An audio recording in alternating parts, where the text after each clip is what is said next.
Al-Fatihah.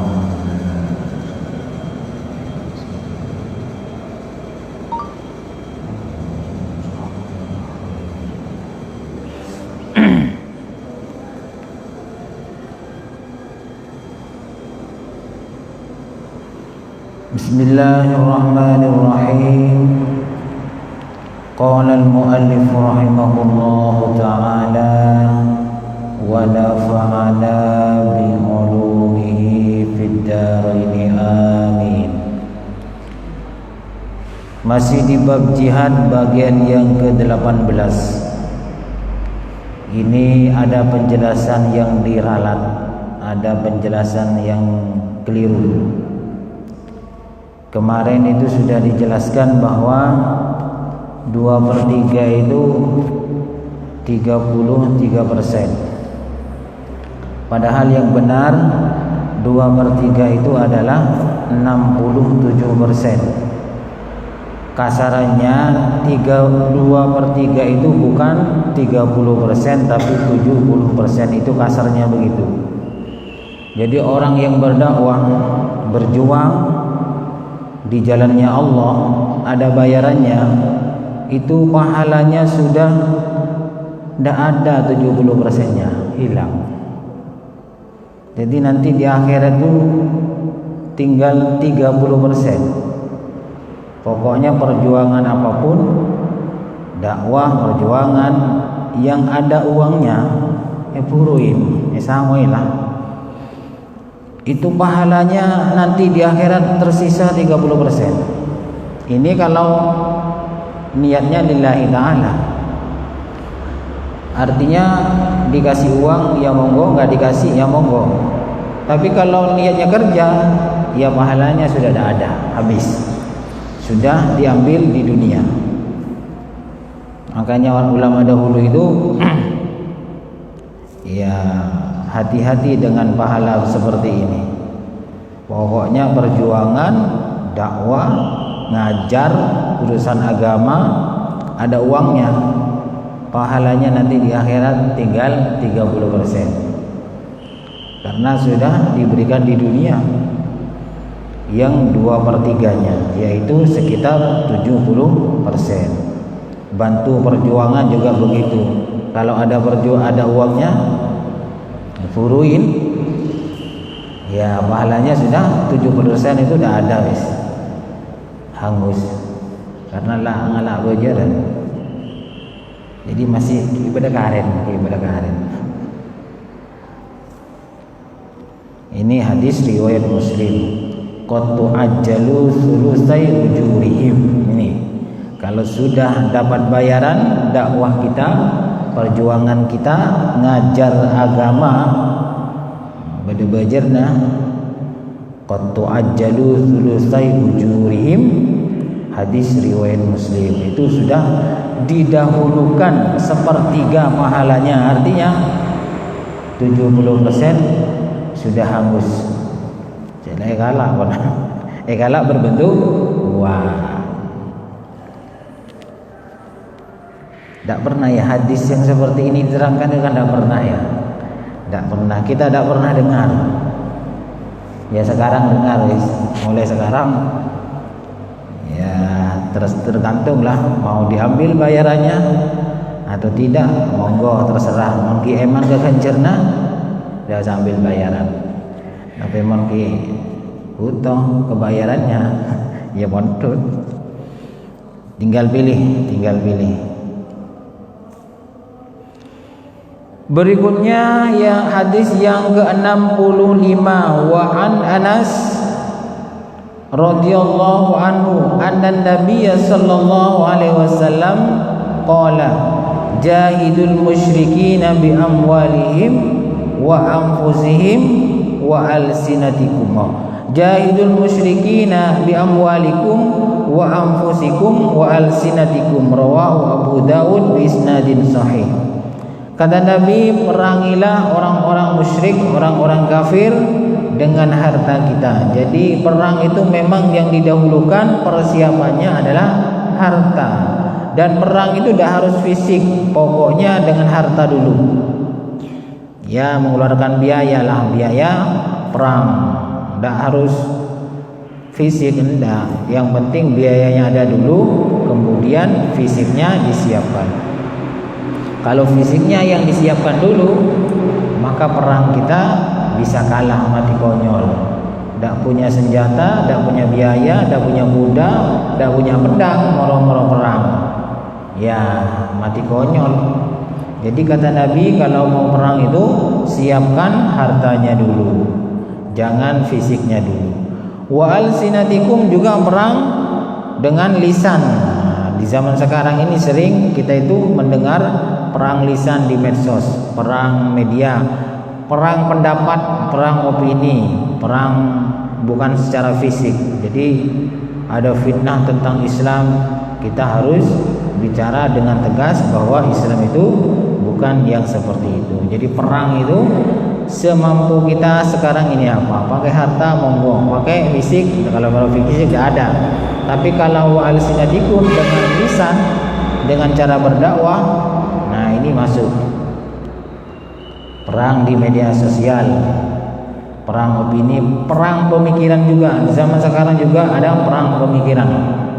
Ada pemikiran Islam liberal, ya, pokoknya mentah masuk akal, tawar tajam, nah, begitu. Nah, ini harus diperangi dengan lisan. Islam yang seperti itu. Ada Islam yang pahamnya keras, sedikit mau ngebom, sedikit mau ngebom. Itu perlu juga diberi penjelasan. Kadang orang sekarang itu dari awal tidak mengerti ilmu agama, setelah masuk kampus universitas, tahu-tahu dikenalkan langsung tentang bab jihad, bab perang. Akhirnya dikit-dikit mau perang, karena ilmunya taunya tentang Islam, tentang perang. Akhirnya perang loh. Padahal mulai kemarin, mulai tahun-tahun yang lalu, di bab kitab ini ada berapa ini? Ada 2/3, 70% itu, bukan 70%, 80% lebih, 90% ini membahas selain perang.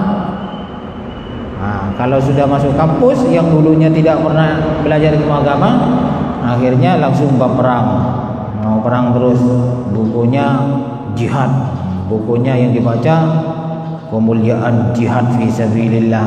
Padahal yang dijelaskan dalam Al-Quran atau hadis itu yang membahas tentang jihad itu tidak banyak, sedikit, paling 10%. Ya, 90% itu nggak diketahui. Akhirnya ingin perang terus, ngebom itu golongannya ini.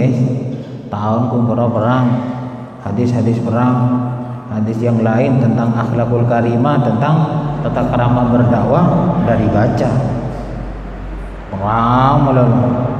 Akhirnya yang ngebom itu bunuh diri, dan tidak dibenarkan oleh agama apapun. Ngebom bunuh diri itu tidak dibenarkan, kecuali fahamnya yang sudah tidak benar ya.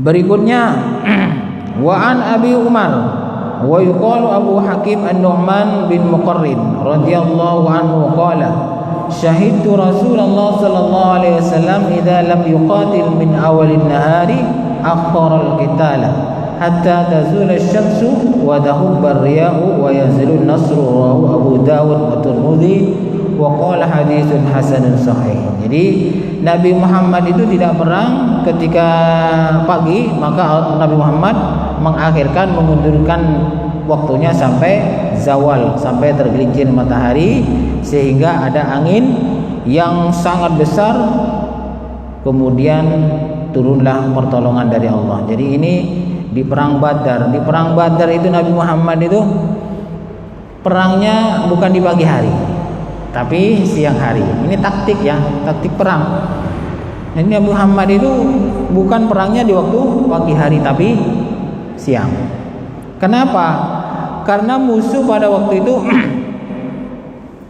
berangkatnya dari timur. Jadi oleh Nabi Muhammad ditunggu sampai zawal, sampai tergelincirnya matahari. Jadi musuhnya orang Islam itu berangkat dari timur, Nabi Muhammad dari barat. Kenapa kok ditunggu sampai zawal? Karena nanti kalau waktu perang, jadi sudah tergelincir matahari, sudah ada di tengah, musuh itu ketika perang solap ya, silau, matanya itu silau karena kena matahari dari barat, jadi silau. Ini silau, cara orang yang solap ya, metengnya itu gampang. Jadi Nabi Muhammad juga punya taktik perang. Jadi mana perangan nanti elap solap ya. Bukan begitu. Harus ada perjanjian. Perang di zaman Nabi Muhammad itu ada perjanjian. Di mana, jam berapa. Nah, begitu. Nabi Muhammad punya taktik perang. Ya di lembah namanya Badar. Namanya Badar, lembah itu atau lokasi itu setelah zuhur, setelah tergelincir matahari perang. Nah, gitu. Jadi sebelum waktu itu terjadi, maka perang nggak dimulai. Jadi nanti sholat amat orang. Tidak sholat baru serang. Jadi dan di sini ada angin juga dibantu oleh malaikat. Jadi ketika perang Badar itu malaikat mengutus angin, akhirnya angin itu alang-alang begitu besar membawa pasir dan akhirnya musuh itu bingung. Salalah sholat ke etabu pasir di malaikat. Jadi alang-alang itu bosak siapa tengah. Nah disitulah kemudian turunlah pertolongan dari Allah Subhanahu wa taala. Jadi perang itu juga ada taktiknya. Pola Nabi kemudian dengan lagi pola Nabi hendak ada taktiknya juga. Pola Nabi mau coba mukjizat belum mana sedikit-sedikit mukjizat. Perang. Nah, ini perangnya Nabi Muhammad ini musuhnya 1000, pasukan Nabi Muhammad cuma 313 melawan 1000 pasukan, tapi Nabi Muhammad menang, ya itu tadi taktiknya dipakai kemudian mendapat pertolongan dari Allah Subhanahu wa taala. Perang Badar ini tidak langsung perang. Jadi pertama itu tanding 3-3. Jadi Nabi Muhammad tidak nantang, cuman orang kafir itu mengatakan begini ketika perang Badar, ayo keluarkan 3 jagoan kalian. Siapa yang pantas untuk tanding 2-2? Moso tanding 2-2. Rekan 1 lawan 1, 3 orang tapi. Jadi dari Islam diminta untuk keluar jagoannya 3 orang, dari kafir 3 orang. Tanding.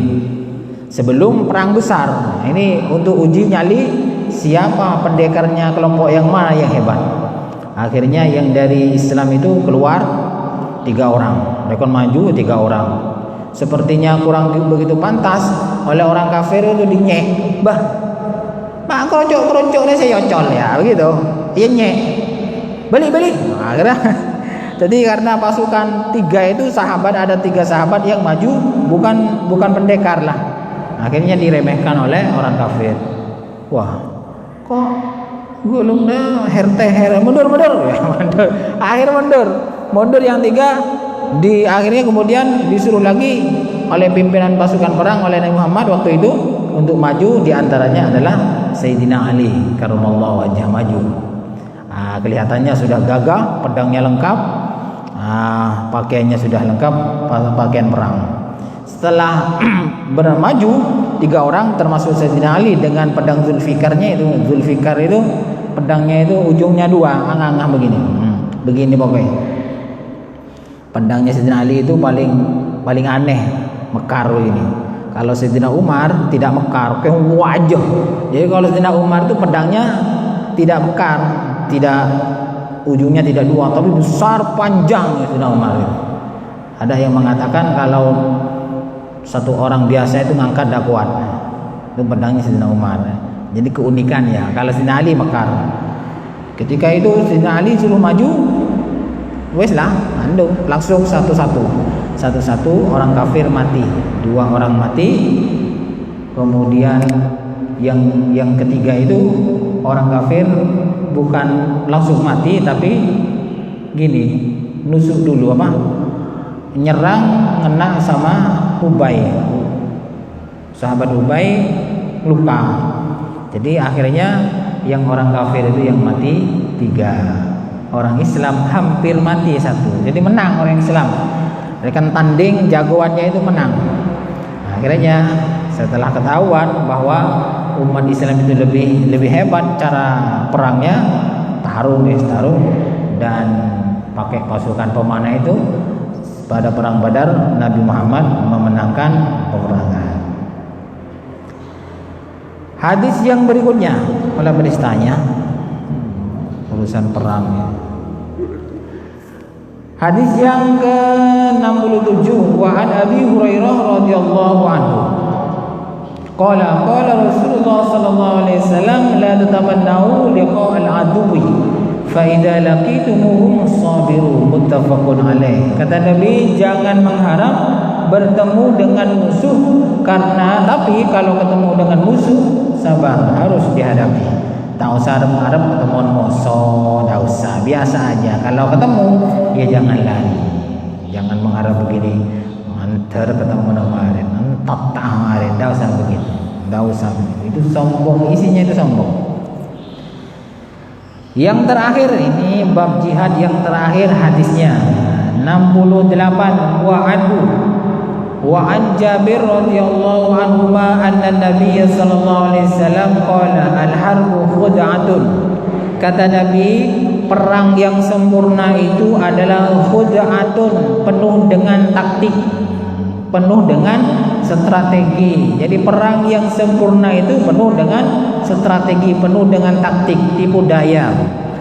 Nabi Muhammad ketika perang Badar ini ada taktiknya, ada sumur, ada 3 sumur di sekitar wilayah Badar itu, daerah Badar itu.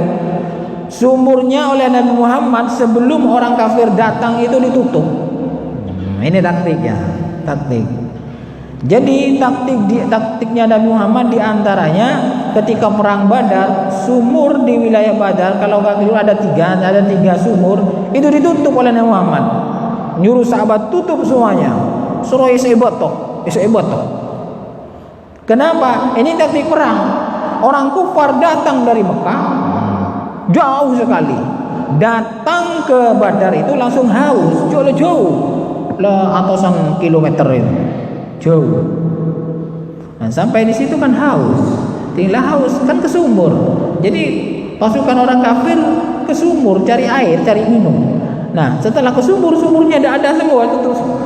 Tapi perang dalam kondisi peleka itu, dalam kondisi haus. Jadi loyo.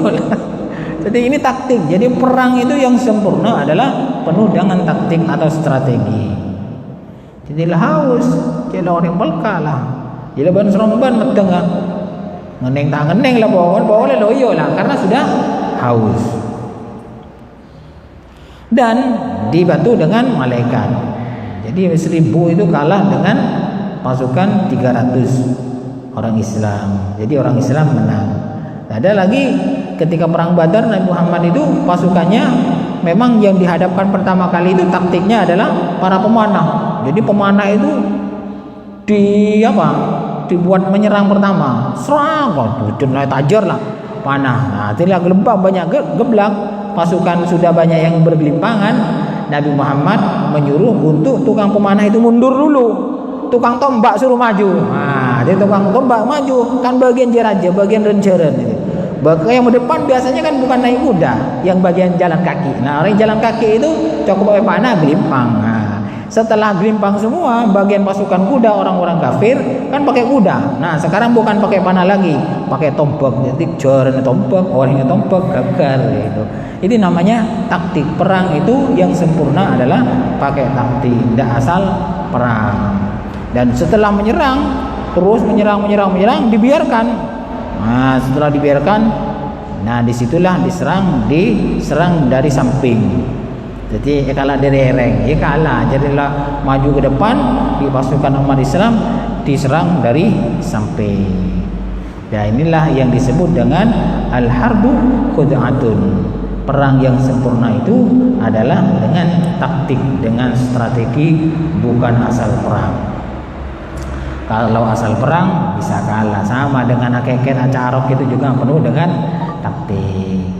Seperti halnya yang tadi, biar musuh itu dalam kondisi lemas, loyo, sumurnya ditutup. Ya falka kosong, dia bosang. Ya, loyo lah masukannya orang kafir. Ini namanya taktiknya Nabi Muhammad SAW. Dan ini tidak apa-apa, namanya ingin menang. Jadi perang itu kan ingin menang. Kalau menang, ya kita orang Islam dapat kejayaan. Dan di waktu perang itu Rasulullah juga bukan hanya taktik yang diandalkan, tapi berdoa kepada Allah Subhanahu wa taala. Kan perang Badar itu, perang Badar yang pertama itu Nabi Muhammad menangis. Nabi Muhammad itu menangis berdoa di atas gunung, ya Allah, bantu ya Allah. Kalau perang ini engkau tidak bantu saya ya Allah, tamat riwayat Islam. Karena tidak ada Islam kini 300 orang ajak perang. Jadi mon mati saja kalau mati semua, ya habislah ceritanya agama Islam itu. Akhirnya dibantu oleh Allah Subhanahu wa taala. Jadi Nabi Muhammad itu ikhtiarnya sudah dipakai semua, taktik perangnya dipakai, berdoa kepada Allah juga dipakai. Jadi ketika sudah berjuang, jangan takut, kita bersama Allah Subhanahu wa taala. Tapi yang ngomong begini Nabi Muhammad ya, membaaban kemudian perang. Kita jangan takut, kita bersama Allah Subhanahu wa taala. Tapi sebut maksiat, jangan malaikat, jangan siapa kita bersama Allah taala aja. Jangan takut maksiat. Kita kadang terlalu pede. Kita jangan takut, kita pasti bersama Allah Subhanahu wa taala. Nah, teman apa aja geng. Wah, jangan malaikat. Saya bersama Allah taala res apa ya? Geraya mai jangan kojong lah. Jangan tahu jangan. Jadi kita itu kadang terlalu pede mengatakan bersama dengan Allah taala. Kalau Nabi Muhammad kita bersama dengan Allah taala ongguan. Karena Nabi Muhammad memang orang dekatnya Allah taala, orang dalam lah maksudnya. Kita itu tidak pernah sholat, kadang sholat cara kelancar, mau pas. Kita ini bersama Allah taala.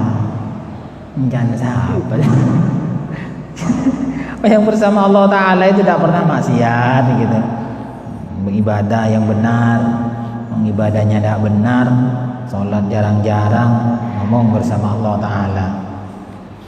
Ia bersama kita yang kalah dari jauh. Kalau sudah ada yang ditanyakan, cukup sekian dulu karena nanti pindah ke bab lain. Kurang lebihnya saya mohon maaf. Mudah-mudahan bermanfaat. Wallahu a'lam bishawab. Al-Fatihah.